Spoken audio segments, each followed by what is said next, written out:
Hey everyone, welcome back to Hey Medico. In today's session, we're slicing right into the spinal cord, not literally of course, to explore its cross-section. We'll decode what's inside, the gray matter, the white matter, and how their perfect teamwork keeps your body moving and sensing every second. Let's start with a bird's eye view. When you take a cross-section, the spinal cord looks like a butterfly or a letter H. That's the gray matter. It's surrounded by white matter, and right in the center, you'll find a tiny central canal filled with cerebrospinal fluid, keeping everything nourished and cushioned.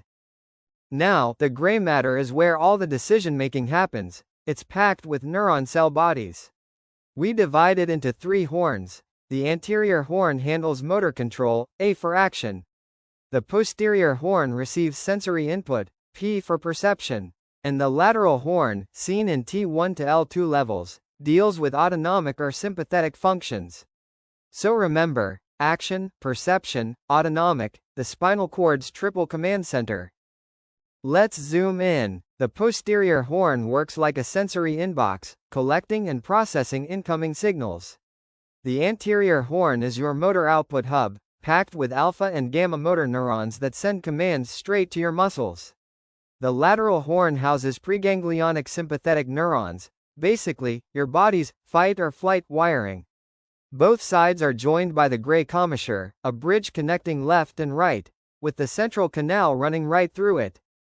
Now, wrapping around that gray butterfly is the white matter, shiny because of myelin, which helps signals travel super fast.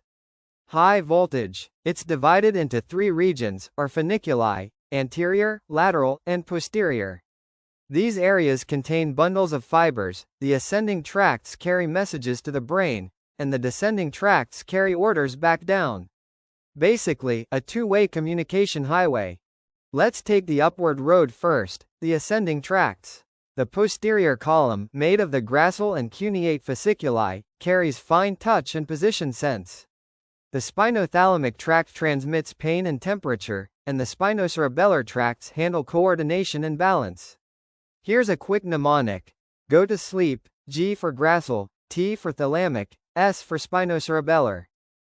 Now for the downward journey, the descending tracts. The corticospinal tract controls precise voluntary movement, think writing or walking. The rubrospinal tract adjusts muscle tone, and the reticulospinal and vestibulospinal tracts help you maintain posture and reflexes. Easy way to remember? CRRV, control, reflex, vestibular. Here's something cool, the spinal cord's shape changes as you go down. In the cervical region, there's lots of white matter because it connects to the entire body. In the thoracic region, gray matter is smaller and you'll spot that special lateral horn. The lumbar region bulks up with gray matter for limb control, and the sacral region is mostly gray, compact, but mighty. Even the spinal cord needs a steady fuel line. It's supplied by one anterior spinal artery for the front 2/3, and two posterior spinal arteries for the back 1/3. These ensure oxygen reaches every neuron, because even a short cutoff can cause big trouble. Now let's connect anatomy to reality, the clinical side.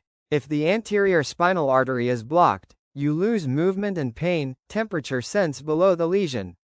In tabes dorsalis, the posterior columns degenerate, so patients lose balance and position sense. And in poliomyelitis, the anterior horn motor neurons are destroyed, leading to flaccid paralysis. Knowing which column is affected helps pinpoint the lesion instantly. These diagrams from Grays and Snell's are standard references. Use them to base your animation layout or labeled sketches. Alright, quick revision time. For gray matter, A equals action, P equals perception. For ascending tracts, go to sleep, gracile, thalamic, spinocerebellar. For descending tracts, CRRV, control, reflex, vestibular. Trust me, these mnemonics will save you during last-minute Viva prep. So let's summarize everything we sliced through today. The gray matter forms an H shape, with anterior, lateral, and posterior horns handling motor, autonomic, and sensory functions. The white matter surrounds it with ascending and descending tracts, the spinal communication superhighway. And remember, the ratio of white to gray matter decreases as you go lower down the cord. And that wraps up our tour inside the spinal cord.